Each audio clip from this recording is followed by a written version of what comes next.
যে ঢাকা শহরে এরকম লেক আরো হোক? জি।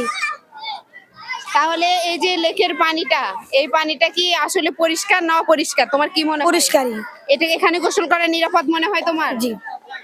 তো বাচ্চারা এখানে গভীর পানি গভীরতা কেমন? অল্প গভীর, মাঝখানে গেলে বেশি গভীর। মাঝখানে গেলে বেশি গভীর। ঠিক আছে, গোসল করো, যাও লাভ দাও।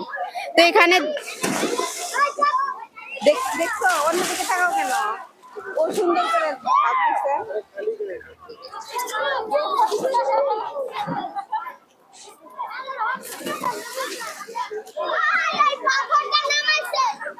এই না হয়েছে, এই তুমি ক্যামেরার দিকে মনোযোগ। তো এখানে দেখতে পাচ্ছেন যে গ্রামের মতো এই বাচ্চারা কত সুন্দর করে গোসল করতেছে। ওদের গোসল দেখে কিন্তু আমার নিজেরই নামতে ইচ্ছে করতেছে, যেহেতু এটা ঢাকা শহর, সামান্য একটা লেক, আর এই লেকের পানিতে দেখবেন যে পানির থেকে মানুষ বেশি। এখানে মনে হচ্ছে না যে এই যে গ্রামের যে নদী নালা খাল বিল গুলো থাকে সেখানে বাচ্চারা ঝাঁপিয়ে পড়ে গোসল দিতে ঠিক দুপুরে।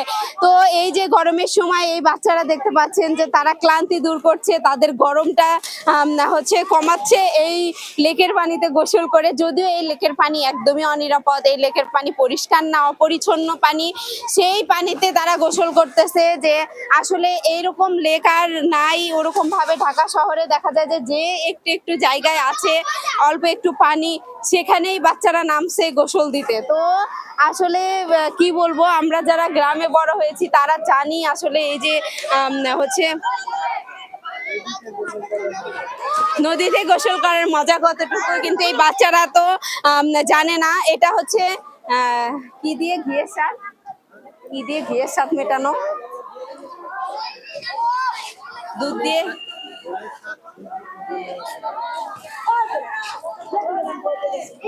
দুধের স্বাদ ঘোলে মিটানো। তো এখানে দেখতে পাচ্ছেন দুধের স্বাদ আসলে